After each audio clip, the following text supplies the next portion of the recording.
जीवन का एक ही उसूल रखें, यारी में गद्दारी नहीं और गद्दारों से यारी नहीं। हमेशा याद रखें, सफलता तभी मिलती है जब आपके सपने आपके डर से बड़े हो जाते हैं। मन और मकान को वक्त वक्त पर साफ करते रहना चाहिए, क्योंकि मकान में बेमतलब का सामान और मन में बेमतलब की गलतफहमियां भर जाती हैं। इसलिए मन में भरकर नहीं, बल्कि मन भरकर जिएं। हमेशा लोगों के दिलों में सेव रहिए, क्योंकि अगर आप मोबाइल फोन की गैलरी में सेव रहेंगे तो कभी भी डिलीट हो सकते हैं। शतरंज में वजीर और जिंदगी में जमीर अगर मर जाएं तो समझिए खेल खत्म। ये कलयुग है। यहां माता पिता जानते हैं कि वो रह तो रहे हैं अपने बच्चों के घर में, लेकिन वैसे नहीं जैसे बच्चे रहते थे उनके घर में। अजीब सौदागर है ये वक्त भी। जवानी का लालच देकर बचपन ले जाता है और अमीरी का लालच देकर जवानी ले जाता है।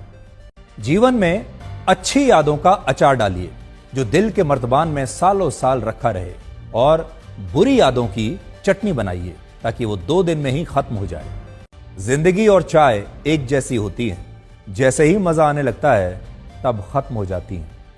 जीवन में आप कितने भी अच्छे कर्म कर लें, तारीफ तो शमशान में ही होगी।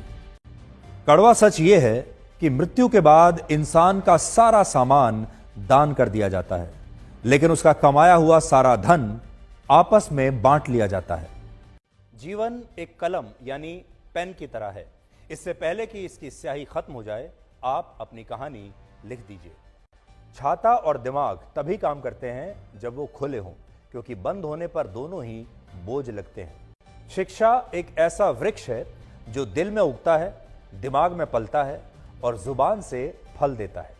जिंदगी को समझना बहुत मुश्किल है, क्योंकि कोई सपनों की खातिर अपनों से दूर रहता है और कोई अपनों की खातिर सपनों से दूर रहता है। कितनी अजीब बात है, आंखें तालाब नहीं फिर भी भर आती हैं, दिल कांच नहीं फिर भी टूट जाता है, और इंसान मौसम नहीं फिर भी बदल जाता है। जीवन में 3 चीजें बहुत सोच समझ कर दें: जवाब, सलाह और उधार, क्योंकि देने के बाद ये कभी वापस नहीं आते। जीवन उसी का मस्त है जो अपने काम में व्यस्त है। परेशान वही है जो दूसरों की खुशियों से त्रस्त है। कभी पछतावा ना करें, क्योंकि अगर बीता हुआ समय अच्छा था तो वो यादगार है, और अगर बीता हुआ समय खराब था तो वो एक अनुभव है। अगर आपको कभी किसी चीज पर घमंड आए तो शमशान का एक चक्कर लगा लेना। आपसे भी बड़े बड़े और